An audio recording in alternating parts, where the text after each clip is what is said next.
जम्मू कश्मीर में आजकल विधानसभा चुनावों का दौर जारी है और इसी सिलसिले में यहाँ पे पहले चरण का जो मतदान है वो हो चुका है और बस 2 दिन के बाद यानी 25 सितंबर को दूसरे चरण का मतदान होना है। यहाँ पे इन विधानसभा चुनावों की एक ख़ास बात यहाँ पे ये है कि इनमें 3 फॉर्मर चीफ मिनिस्टर जो यहाँ पे रह चुके हैं वो हिस्सा नहीं ले रहे हैं।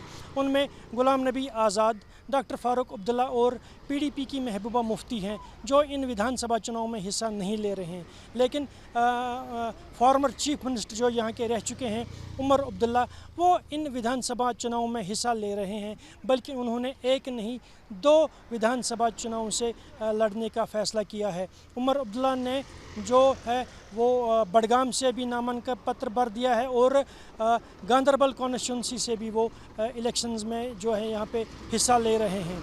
अगर आपको बता दें हम यह कि गांदरबल जो है नेशनल कॉन्फ्रेंस का बेस्चेन रहा है और 2008 में उमर अब्दुल्ला ने वहीं से जीत के वो फिर यहाँ के चीफ मिनिस्टर बने हैं।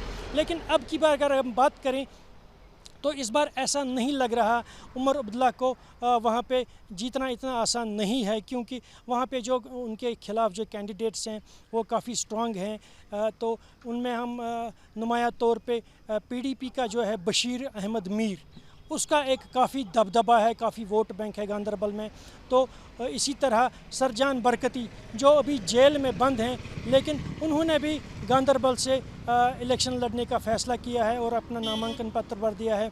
तो कहीं ना कहीं उनको सिंपैथी वोट तो ज़रूर मिलेगा वहाँ पे, और ये जो है ये उमर अब्दुल्ला को हानि पहुँचा सकता है। तीसरी बात जो है गांदरबल में उमर अब्दुल्ला की पार्टी का ही शेख जब्बार जो है उन्होंने भी इंडिपेंडेंट कैंडिडेट के तौर पे वहाँ पे लड़ने का फ़ैसला किया है, जो नेशनल कॉन्फ्रेंस में थे।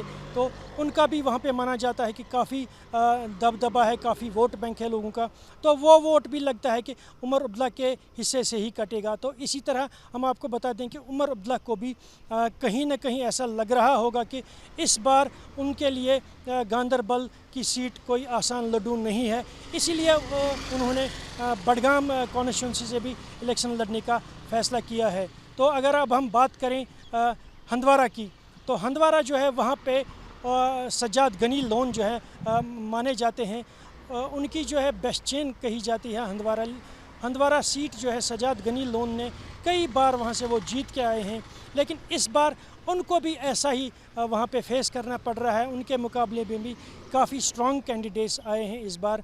अगर इसमें हम आपको बताएं, नुमाया तौर पे नेशनल कॉन्फ्रेंस ने वहाँ पर अपने कैंडिडेट चौधरी मोहम्मद रमज़ान को खड़ा किया है, जो जिनका वहाँ पे काफ़ी दबदबा बताया जाता है। और अवामी इत्तेहाद पार्टी के जो हैं इंजीनियर रशीद, उन्होंने वहाँ पे अपने कैंडिडेट एडवोकेट माजिद बडियारी को है वहाँ पे खड़ा किया है। कहते हैं जो ये एडवोकेट माजिद बडियारी हैं, इनका भी वहाँ पे काफ़ी वोट बैंक है और काफ़ी लोकप्रिय लीडर हैं वहाँ के। तो इसी तरह लगता नहीं है कि सज्जाद गनी लोन के लिए वहाँ पे सीट निकालना इस बार इतना आसान होगा जितना पहले हुआ करता था। इसीलिए सज्जाद गनी लोन को भी कहीं ना कहीं ऐसा लग रहा होगा कि मेरे लिए यह सीट निकालना इतना आसान नहीं है, काफ़ी टफ मुकाबला है, ट्रायंगुलर फाइट है वहाँ पे भी, जैसे उमर अब्दुल्ला को गांदरबल में ट्रायंगुलर फाइट हो रही है पीडीपी, एनसी और सरजान बरकती की। इसी तरह सज्जाद गनी लोन को भी वहाँ पे ट्रायंगुलर फाइट मिल रही है। सज्जाद गनी लोन की जो पार्टी है पीपल्स कॉन्फ्रेंस, नेशनल कॉन्फ्रेंस और इंजीनियर रशीद की पार्टी से। तो इसीलिए सज्जाद गनी लोन ने भी एक दूसरी कॉन्स्टिट्यूंसी चुनी है जहाँ पे उन्होंने अपना नामांकन पत्र भर दिया है। सज्जाद गनी लोन भी 2 कॉन्स्टिट्यूंसी से लड़ रहे हैं, एक तो हंदवारा से और दूसरा कुपवारा से। अब यहाँ पे हमें ये देखना होगा कि इन दोनों कैंडिडेट्स को जो 2-2 सीट्स पे लड़ रहे हैं, क्या यहाँ के लोग अपना मतदान देके कामयाब करते हैं या नहीं। Mohammad Yunus, news nation, Srinagar. News nation अब व्हाट्सएप पर खबरों के ताज़ा अपडेट के लिए न्यूज़ नेशन के इस QR कोड को स्कैन करें।